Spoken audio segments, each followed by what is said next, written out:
창세기 27장, 아버지 이삭이 이제 앞을 잘 보지 못하고 나이가 많아졌습니다. 더 늦기 전에 장자권의 축복을 에서와 야곱이라는 이 두 아들 중에 한 아들에게 물려주는 그런 내용이 이 27장의 중심 내용입니다. 하나님의 뜻은 장자인 에서가 아니라 차자인 야곱을 통한 장자권의 승계입니다. 이게 하나님의 뜻이에요. 장자는 에서지만, 그렇지만 아버지인 이삭은 인간적인 생각에 붙들려서 이 장자권의 축복을 하나님의 뜻을 거스리고 에서에게 주고 싶어 합니다. 우리 한국 사람들은 야곱에 대한 애정이 있고 사모하는 마음이 있기 때문에 항상 어떤 생각을 가지고 있느냐 하면, 그래, 야곱처럼 해야 돼. 어떻게 해서든지 복은 꼭 받아야 돼. 야곱이 얼마나 하나님의 복을 귀하게 여겼으면 그렇게 아버지를 속이면서까지 그 복을 받으려고 했겠어. 그 사모함이 꼭 필요해. 그리고 형 에서가 동생 야곱, 형의 장자권을 뺏어간 동생을 죽이려고 하자 도망가잖아요. 그때마다 우리 성도들은 그런 형의 모습을 보면서 형이 너무 심하고 야곱은 불쌍하다고, 더 심한 경우에는 그래, 믿음으로 사는 자는 고난을 받게 되어 있어. 쉽게 얻어지는 게 있겠어? 여러분, 이렇게 정리를 하고 있는 분들이 꽤 많아요. 그러나 사실은 아닙니다. 오늘 이 창세기 27장의 말씀이 우리에게 주는 교훈은 그런 게 아닙니다. 이 하나님의 말씀이 우리에게 주는 그 메시지는 너무 분명한데, 하나님의 복을 받아도 하나님의 방법대로 해야 한다라는 것입니다. 뭐로 가든 바로 가든 서울만 가면 되는 게 아니에요. 하나님의 복을 받더라도 하나님의 방법대로 받아야 합니다. 여러분, 그렇지 않으면 그게 복이 되지 않아요. 아니, 복되게 살 수가 없습니다. 그렇게 우리는 오늘 이 창세기 27장의 말씀을 정확하게 읽고 이해할 필요가 있습니다.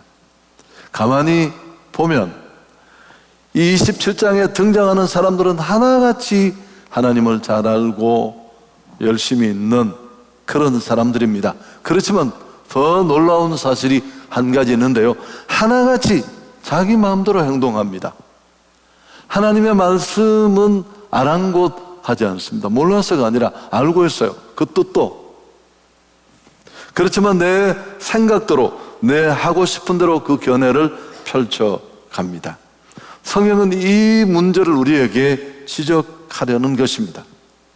왜 야곱이 복을 사모하고 또 수단 방법 가리지 않고 복을 받았지만 그 복에 걸맞는 평온한 삶, 행복한 삶, 간증 있는 삶, 그런 삶이 없었습니다. 여러분, 우선 하나씩 꼽아보면 아버지부터, 이 아버지 이삭부터 그렇습니다. 앞에도 조금 얘기를 했습니다마는 하나님은 차자인 이 상둥이 중에 야곱을 후계자로, 장자권을 주는 후계자로 세우기로 이미 결정하셨습니다. 그렇지만 이삭은 끝까지 이런 하나님의 뜻과 맞서서 에서에게 복을 주려고 합니다. 나중에 물론 임신했을 때 이미 하나님이 그런 말씀을 했습니다. 그리고 장자권을 받아야 될 명목상의 1대상자인 이 야곱이 죽 한 그릇의 장자권을 동생에게 팔았다는 것도 알고 있습니다. 나중에 야곱이 복을 가로채서 장자권의 축복을 받은 것을 알았을 때 아버지가 그나마 용인했던 이유도 이런 이유 때문이기도 할 것입니다. 그럼에도 불구하고 이삭은 남성적이고 활발하고 외향적인, 또 사냥도 잘해서 아버지에게 가끔씩 요리도 만들어 줄 수 있는 에서가 더 좋았습니다. 이삭은 아내 리브가도 제쳐두고 야곱도 뒤로 물리치고 에서를 불러 장자권을 수여하려 합니다. 여러분, 이것만이 아니잖아요. 야곱은 자기 마음대로 수단 방법을 가리지 않습니다. 어머니 리브가도 역시 다르지 않잖아요. 이삭이 에서에게 축복하려 한다는 사실을 알았을 때 남편 이삭을 속여서라도 장자의 축복을 받게 하려고 애를 씁니다. 여러분, 충격적인 건 13절에 나와 있는 내용인데, 혹시라도 이 일이 탄로 나면 뭐라고 말합니까? 저주는 내가 받겠다. 밀어붙입니다. 어머니가 그에게 이르되 내 아들아, 너의 저주는 내게로 돌리리니 내 말만 따르고 가서 가져오라. 여러분, 어떤 생각이 드십니까? 우리 안에, 야곱만이 아니라 죄성을 가진 우리 안에 얼마나 내 마음대로 자기 생각대로 살고 싶어하는 욕망이 용솟음 치고 있는지를 보게 됩니다. 하나님의 뜻을 몰라서가 아니에요. 너무 잘 알고 있습니다. 그분의 뜻을 뻔히 알고도 우리는 내 방식대로, 내 방법대로, 인간적인 의도대로 살고 싶어 합니다. 오늘 우리의 문제는 바로 여기에 있습니다. 여러분, 대단하지 않습니까? 아마 하나님의 뜻이라고 확신하면서 리브가는 그랬을지도 모릅니다. 사실 그게 하나님 뜻이기도 하고요. 그렇지만 거짓과 속임수로 그 뜻을 이루는 것에 대한 문제의식이 1도 없었습니다. 여러분, 우리는 리브가와 얼마나 다를까요? 자기 생각에 한번 꽂히면, 내가 손에 넣고 얻고 싶으면 아무 생각도 하지 않고 고집을 부립니다. 하나님의 뜻인가, 이렇게 하는 것이 성경적이고 그리스도인다운 하나님의 방법인가 별로 고민하지 않습니다. 급하면 수단 방법 가리지 않고 관철시키려고 합니다. 기다릴 줄 잘 모르고요, 원칙을 무시하기 여사고, 순종은 생각도 하지 않습니다. 또 아브라함, 우리 믿음의 조상도 그런 기질이 있잖아요. 열방의 아버지가 되게 했다고 했는데 그 약속 붙들고 많은 것 희생하면서 본토와 친척 아비집이라는 기득권을 내려놓고 떠나왔는데 10년, 20년 아무런 일도 일어나지 않고 자식 하나 없으니까 흔들리고 타협하고 인간적인 방법과 편법으로 그 일을 이루려 했잖아요. 얼마나 역사 속에 많은 문제를 만들고 있는지 누누이 말씀드렸습니다. 여러분, 결국 열심히 했고 결과는 좋지 않고 고통이 옵니다. 그때 우리는 또다시 하나님을 원망합니다. 나는 열심히 했는데 왜 이렇게밖에 되지 않습니까? 어머니 리브가는 남편의 손을 붙잡고 간청했어야 합니다. 하나님의 뜻이 이것이 아니라는 것도 우리가 알잖아요. 남편이 세서 결국은 그런 아내의 뜻을 짓밟고 에서 장남에게 축복을 하더라도 하나님이 궁극적으로 바로 잡아 주실 것을 믿어야 합니다. 그게 믿음이에요. 반칙을 해서라도 기어코 수단 방법 가리지 않고 이렇게 일을 만드는 게 아니라, 여러분, 결국 어떻게 되었습니까? 두 아들이 원수가 됩니다. 야곱은 한 집에 살지 못하고 집을 떠나야 했고 가족들이 뿔뿔이 흩어집니다. 야곱은 앞을 보지 못하는 아버지에게 가서 자기가 에사라고 버젓이 말하고 나중에 아버지 앞에 하나님의 이름까지 팔아가면서 장자의 축복을 받아냅니다. 결과가 무엇입니까? 야곱은 장자의 복은 받았지만 전혀 복받은 사람답게 살지 못했습니다. 몹시도 험하고 고통스럽고 고독한 삶을 살았습니다. 수십 년을 성질급한 형의 손에 죽을지도 모른다는 두려움 속에 긴 시간을 보냈습니다. 이게 하나님의 복을 받은 사람의 모습입니까? 집을 떠나 20년 넘게 격지 생활을 하면서 그가 심은 대로 수많은 사람들로부터 사기당하는데 가장 가까운 삼촌이면서 장인에게도 사기를 당합니다. 자식들에게 속고 후에 그가 애굽의 바로 왕 앞에서 고백한 내용, 정말 우리 마음에 울림을 줍니다. 창세기 47장 9절 함께 읽어볼까요? 야곱이 바로에게 아뢰되 내 나그네 길의 세월이 130년이니이다. 내 나이가 얼마 못되니 우리 조상의 나그네 길에 연조에 미치지 못하나 험악한 세월을 보냈습니다. 그렇게 하나님의 복을 사모했고 반칙하고 정도를 무시하면서 그 복을 받은 자로 살았지만 그의 인생 여정은 녹록지 않았습니다. 혹시 나는 야곱처럼 살고 있지는 않은지, 예수 믿고 하나님의 복을 꽤 받았지만 여전히 내 삶의 방식은 그대로고 복받은 자답게 살지 못해서 간증도 은혜도 사라지진 않았는지, 우리 모든 그리스도인들은 평생 3번의 결단을 해야 합니다. 첫째, 예수 그리스도를 구주로 영접하는 결단입니다. 이때 우리는 거듭납니다. 지금까지 내 인생의 주인이 나인 줄 알고 주도적으로 내 소신껏 살아가는 인생이 멋진 인생인 줄 알았는데, 아니, 나를 만드신 분이 계세요. 나를 목적 있는 인생으로 계획을 가지고 계신 하나님이 계시다는 것을 알고 내 인생이 내 것이 아닌 줄 알고 내려놓고 당신이 내 삶의 주인이고 왕이십니다. 내 인생 핸들을 그분 손에 옮겨드리는 것, 이건 신앙의 출발이에요. 출발. 두 번째, 또 한 가지 결단은 지금까지 내 인생이 내 것인 줄 알고 나의 목적과 나를 위해서만 살았다면 이제는 그 목적이 바뀌어지는 하나님을 위해서 살겠다는 결단입니다. 이게 진정 우리가 달려가야 되고 인생의 모든 자원과 에너지를 집중해서 가야 할 목표죠. 여러분, 여전히 아직 한 가지가 남았습니다. 오늘 말씀과 연관이 있는 내용일 텐데, 하나님께 철저히 순종하기로 결단하는 겁니다. 그분의 뜻만이 아니라 그 뜻을 이루는 그분의 수단과 방법까지 우리는 받아들여야 할 줄 믿습니다.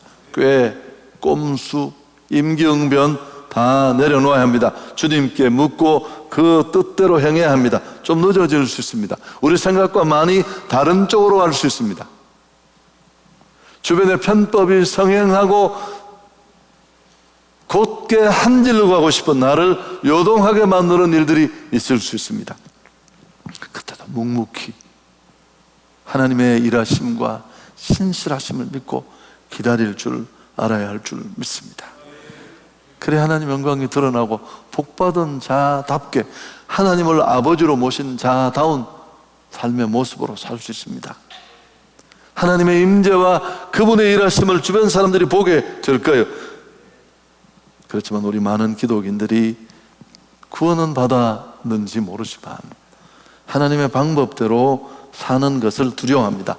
왜일까요? 몰라서가 아니에요. 너무 잘 알고 있습니다. 모르는 분도 계시겠지만 하나님의 방법이 너무 어리석어 보이기 때문에 그렇습니다.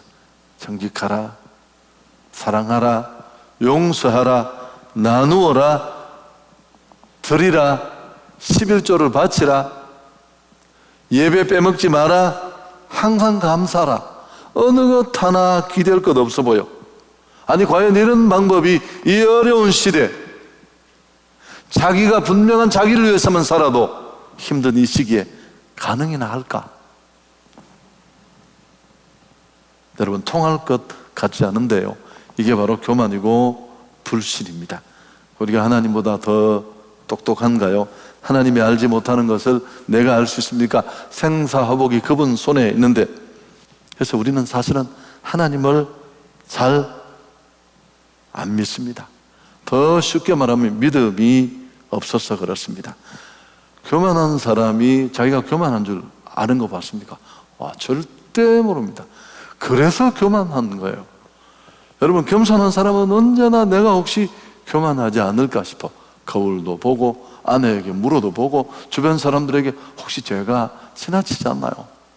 절대 경계선 넘어가지 않을 수 있습니다. 정말 교만한 사람은 그런 생각 한 번도 해본 적이 없어요. 아니, 한성교회 내보다 더 헌신하고 나보다 더 겸손한 사람이 어디 있겠어? 이런 생각으로 충만합니다. 한국을 마음대로 만들어버린 독재자들 한번 인터뷰를 해보십시오.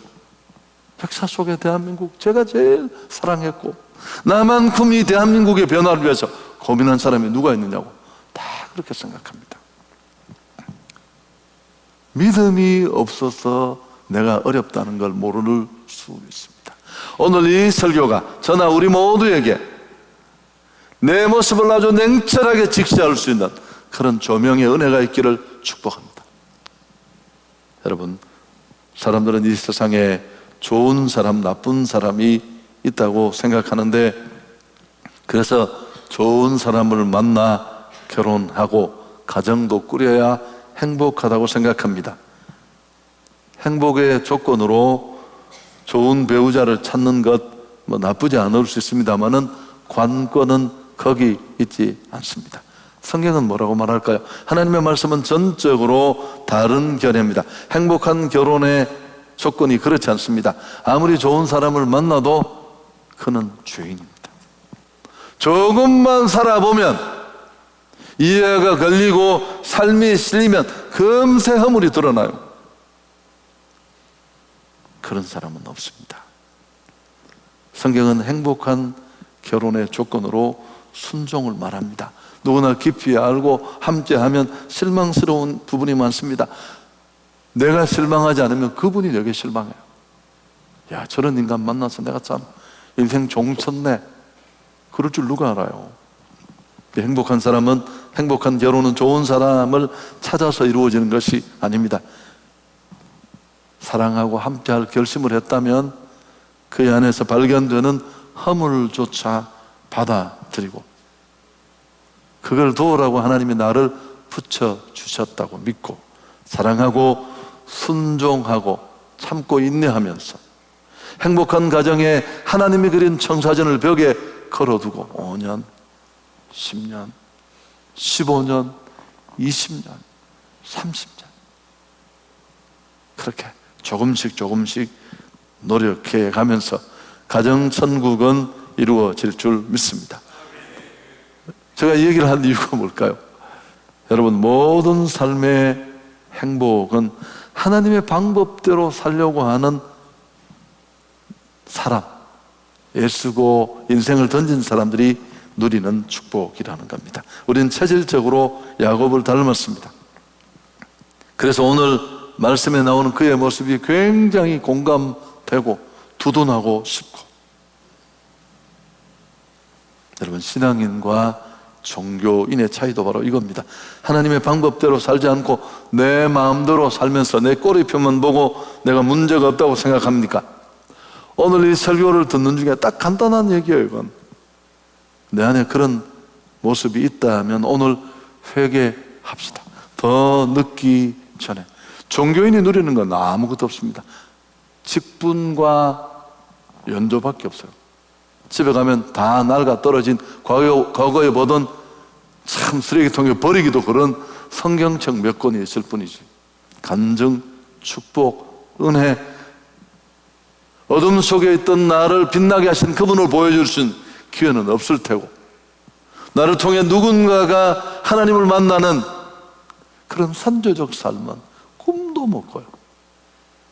저런 예수 같으면 너 그때 내가 내 신앙을 내려놓고 가고 싶진 않아. 간디가 그래서 개종을 하지 않았다고 하잖아요. 말씀을 결론 짓습니다. 여러분, 이제는 신앙 생활이 아니에요. 우리가 고민해야 될 건 생활 신앙이 고민되어야 합니다. 이게 진짜 신앙인이니까요, 교회에서만 통하는 신앙이 아니라 우리 삶의 현장에서 통하는 신앙. 그러려면 무엇보다 믿음이 필요합니다. 믿음은 모든 것의 시작입니다. 그런데 그 믿음이 정말 믿음 되기 위해서는 반드시 한 관문을 통과해야 합니다. 그 관문은 순종의 관문입니다. 오직 믿는 자만이 순종하고 순종하는 자만이 믿습니다. 이게 믿음과 순종의 관계입니다. 본회퍼는 오직 믿는 자만이 순종하고 순종하는 자만이 믿는다. 야고보서의 견해이기도 하지만 이 둘의 관계가 끊겨지면 그건 온전한 믿음이 아닙니다. 믿음과 순종의 관계를 이보다 더 분명히 말할 수는 없습니다. 주경학자 베이컨은 순종을 이렇게 설명했습니다. 한번 들어보시죠. 주님께서 돌담을 뛰어넘어가라 명령하시면 그대로 하는 것이다. 뛰는 것은 내가 할 일이고 넘게 해 주시는 것은 하나님의 일이다. 어떤 사람이 앉기만 앉으면 종이를 찢어요. 이게 조금 찢는 게 아니고 너무 심해서 도저히 정상 생활이 어려워서 정신과를 찾아갔습니다. 정신과 의사가 조사도 해보고 과거의 상처도 문진을 통해 알아보니까 별로 상관관계가 없습니다. 또 다른 병원에 갔더니만 또 의사가 지난날의 경험 얘기하고 못 찾았습니다. 그렇게 전전긍긍하다가 도저히 병이 고쳐지지 않아서 마지막에 한 병원을 찾아갔습니다. 의사가 왜 왔느냐고 물었습니다. 제가 앉으면 종이를 너무 심하게 찢습니다. 정상 생활이 불가능합니다. 의사가 뭐라고 했다고? 종이 찢지 마세요. 왜 종이 찢습니까? 그때부터 종이를 찢지 않게 되었다. 이게 무슨 뜻인지 아시는 게 중요해요. 오늘 예수 믿고 구원받았다는 나의 모습이 왜 이런 자리에 있다고 생각하세요? 40일 금식을 몇 번 한 사람이 내게 안수기도를 해주고 신비하게 삐뚤삐뚤하게 쓴 글자를 베개 속에 넣어두고, 여러분 아니에요. 지금까지 알고 깨달은 말씀대로 몸처럼 여기지더라도 순종할 수 있기를 축복합니다. 돈을 못 뛰어넘으셨나요? 권력을 못 뛰어넘으셨나요? 욕망을 못 뛰어넘으셨나요? 이번에 한번 해보는 거예요. 하나님의 방법대로. 진짜 믿음으로 사는 사람이 어려운 것 한 사람도 못 봤어. 감사하고 제가 집회를 갔는데 오래전에 그분 교회에서 집회를 한 게 아니에요. 충청도 무슨 지방이었는데, 그래서 이제 그 교회 노회가 연합으로 하는 집회에 제가 강사로 갔는데 담임 목사님이 이제 자기하고는 별 상관이 없는 집회지만 얼마나 신실한지, 사람이 일단 잘생겼고요.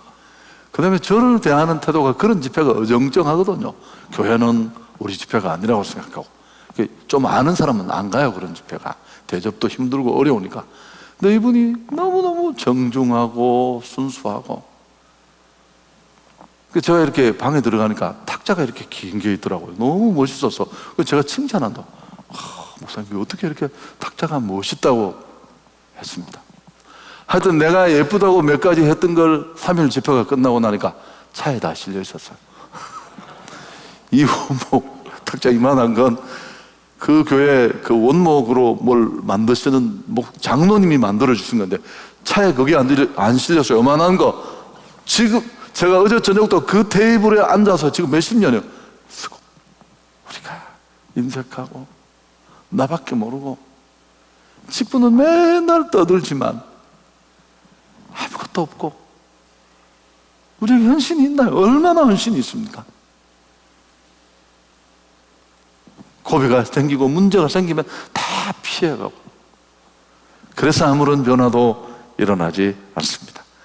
단순한 순종보다 능력 있는 삶은 없습니다. 하나님은 지금도 살아 계십니다. 우리 모두 반칙하지 말고, 좀 제 설교가 여러분에게 불편하게 들릴 수 있지만 이런 설교가 우리에게 필요해요. 우리는 너무 중증들이어서 어지간한 얘기 들어도 전혀 상처받지 않습니다. 그러려니 하고 지나가면 버티면 5분이면 다 지나가 버리는데, 3번 새로워질 수 있는 변화가 있기를 주 예수 그리스도 이름으로 축복합니다. 하나님이 내게 은혜를 주시지 않아서가 아니라 우리가 매번 믿음으로 직면하지 않고 도망가고 피해가고 그래서 그렇습니다. 조신 하나님 영광을 돌리겠습니다.